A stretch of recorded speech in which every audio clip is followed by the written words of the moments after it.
नमस्कार, मैं वृषाली ठाकरे। खबरों की दुनिया में आपका स्वागत है।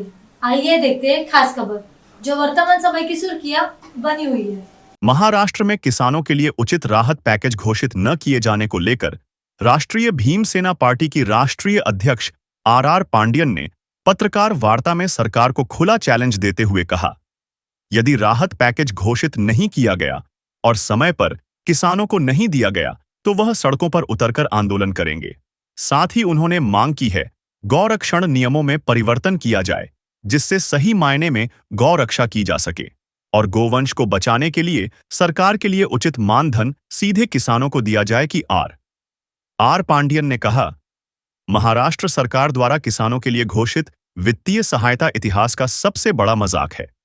राष्ट्रीय भीमसेना पार्टी राष्ट्रीय अध्यक्ष आर पांडियन ने कहा, सरकार बार बार कह रही है कि उसने करोड़ों का राहत पैकेज घोषित किया है, लेकिन जमीनी हकीकत कुछ और। भीमसेना पार्टी की राष्ट्रीय अध्यक्ष आर पांडियन ने अपने आवास पर पत्रकारों से वार्ता की। बाढ़ आने से किसान बहुत त्रस्त है।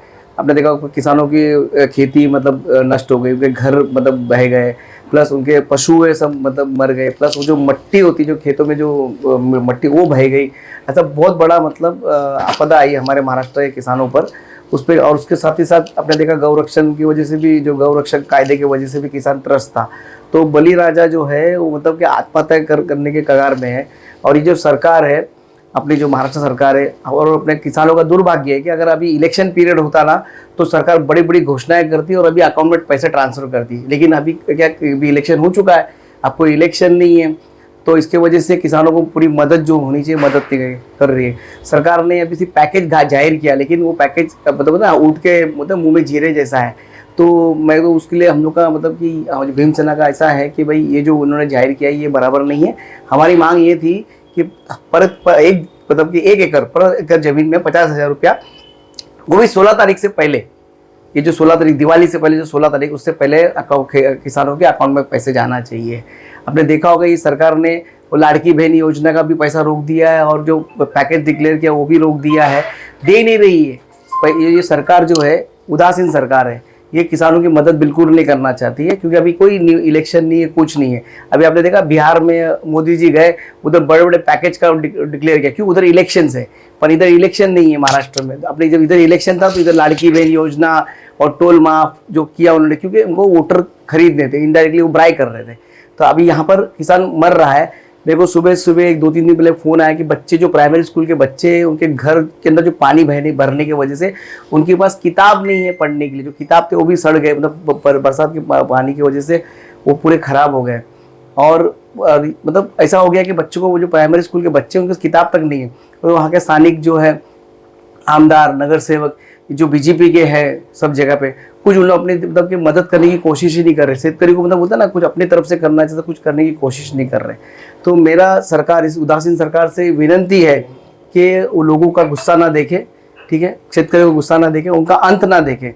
क्योंकि अगर आपने देखा है कि आपने देखा नेपाल में क्या हुआ, लद्दाख में क्या हो गया, इस तरह का घटना महाराष्ट्र में हो सकती है अगर सरकार अगर किसानों को देखेगी नहीं, उदासीन करेगी, उदासीन रहेगी और अपना पैकेजेस जो जाहिर किया है वो पैकेजेस मतलब प्रॉपर पैकेजेस जाहिर करे और टाइम वक्त से पहला जाहिर करे और पैसा वक्त से पहला दे। नहीं तो हम जो है इस साल जो है जो दिवाली आने वाली 22 तारीख को जो दिवाली है, मैं सभी हिंदू बांधवों से और जितने महाराष्ट्र के जितने मन सैनिक है या भीम सैनिक है या शिव सैनिक है, उनसे मैं अपील करूँगा कि इस साल की दिवाली आप अपने शेतकरी भाइयों के साथ मिलकर करें। जो पटाखे, कपड़े, घर में पेंटिंग जो करते, ये जो पैसा है जो आप लोग अपन खर्च करते हैं, ये नहीं करते हुए अपन अपने जो किसान भाई हैं, जो लोग तकलीफ है, जो बली राजा तकलीफ में, जो अपना अन्नदाता तकलीफ में, उनके साथ जगह सेलिब्रेट करें, उनको मदद करने की कोशिश करें। और ये जो दिवाली है, हम इस टाइम चाहते हैं कि काली दिवाली हो। अगर सरकार ने पैकेज जाहिर नहीं किया 16 तारीख तक, अगर लोगों को, किसानों को डायरेक्ट अकाउंट में पैसा नहीं आया, तो मैं और अपने सब भीम सैनिकों को मैं अपील करता हूं कि हम लोग इस बार दिवाली नहीं मनाएंगे, इस बार काली दिवाली होगी। और जहाँ जहाँ भी मतलब दिवाली का मतलब प्रोग्राम होने वाला होगा या लोग सेलिब्रेट करते होंगे, वहाँ पर जाके हम घोषणाबाजी करेंगे, उनका निषेध करेंगे। तो अगर वो पैकेज जारी कर देते हैं तो क्या करें?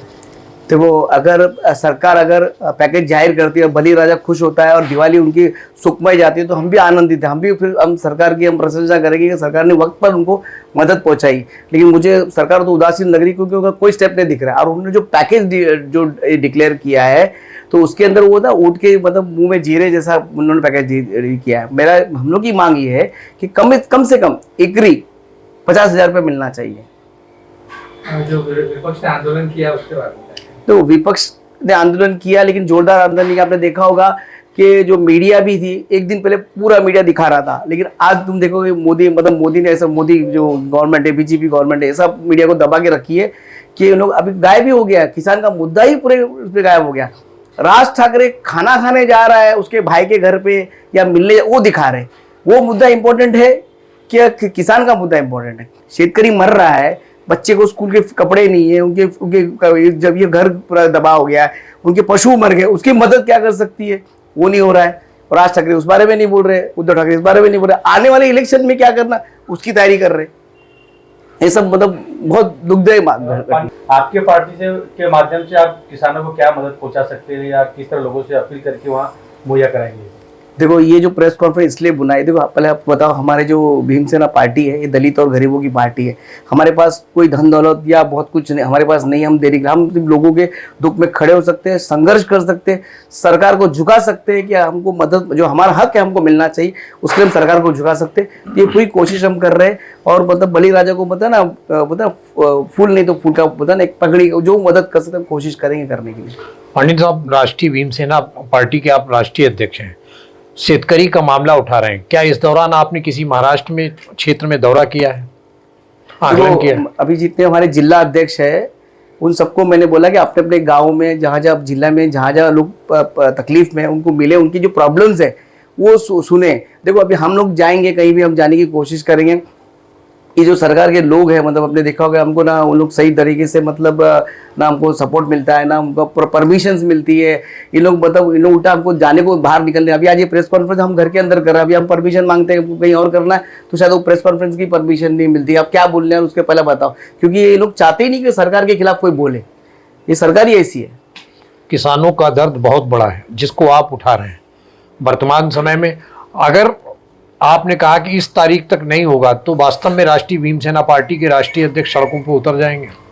बिल्कुल। अगर 16 तारीख तक अगर सरकार ने अगर लोगों को, जो शेतकरी को अगर मदद नहीं पहुंचाई, जो हमने मांगनी की है, मतलब एकरी 50,000 का हमारी मांग है, कम से कम उतना तो मिलना ही चाहिए। अगर नहीं मिला, ये जो बाकी जो योजना है, लाड़की बहन, ये सब का पैसा रोक कर पहले किसानों को मदद की जाए, ये हमारी मतलब मांग है। अगर नहीं होगी मांग पूरी तो 17 तारीख से लेकर दिवाली तक आप देखना, जिले जिले में हमारे जितने भीम सैनिक हैं वो सब रास्ते में उतरेंगे और इस सरकार को मतलब नींद हराम कर देंगे। और मैं खुद रास्ते में उतरूंगा, आपको बता रहा हूँ। आपने 50,000 रुपए एकड़ की मदद मिलने की बात कही है, तो कम से कम मिनिमम हम 50,000 मांग रहे हैं, क्योंकि आपने देखा होगा शेतकरी का फसल तो बर्बाद हुए जो मिट्टी जो होती है, जो किसान की जो खेतों की मिट्टी वो बह गई है, वो तो समझो 50,000 में कुछ होने वाला है। लेकिन फिर भी होता है ना, कुछ नहीं तो मतलब फूल की पाखड़ी सरकार ने मदद करनी चाहिए, ये वो बहुत जरूरी है। इसके लिए हमने 50,000 की मांग की है। क्या जरूरत पड़ी सर इतने भीमसेना को इस पर प्रेस कॉन्फ्रेंस और आंदोलन करने की जरूरत पड़ सकती है?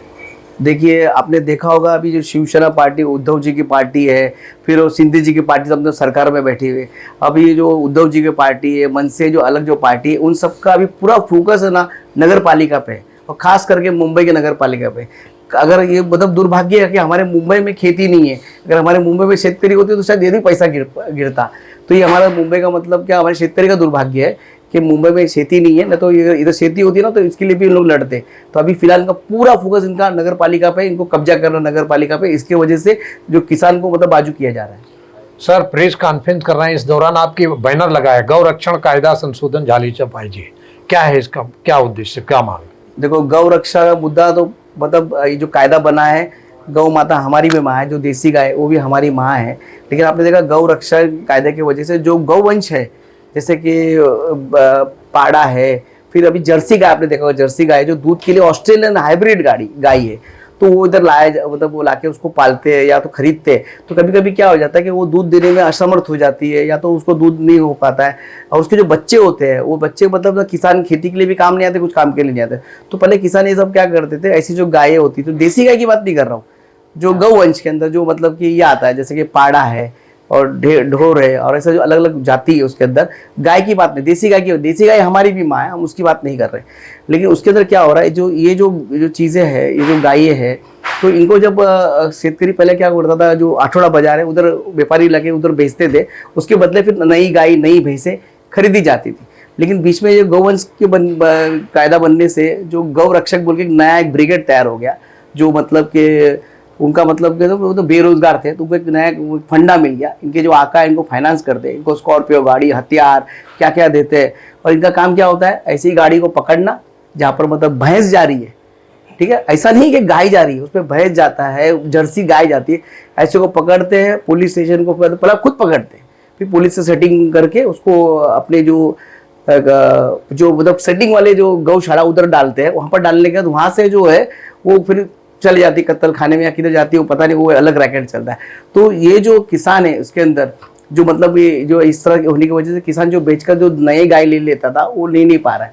अच्छा, अभी ये जो व्यापारी लोग पहले जर्सी गाय को ले लेते थे या पाड़े को या पाठ को ले लेते थे, पाड़ गाय को, पाठ भैंस को ले लेते थे, वो डर के मारे ले लेते। तो अभी वो किसान तो उसको भूखा नहीं मार सकता है, तो लास्ट में उसको खुला छोड़ देता है। कहीं ना कहीं इसके लिए बहुत बड़ा रैकेट चलाया जा रहा है कत्ल खाने को लेकर बेचने। बिल्कुल बिल्कुल, जो गौ रक्षण कायदे का मतलब बहुत दुरुपयोग हो रहा है कि सरकार ने ना हिंदुओं को खुश करने के लिए ना एकदम मतलब बिना रिसर्च किए, बिना समझ के, आगे का पीछे का सब कुछ करके उसको नहीं करना चाहिए। खुश करने के लिए सरकार ने गौ रक्षण कायदा बना दिया।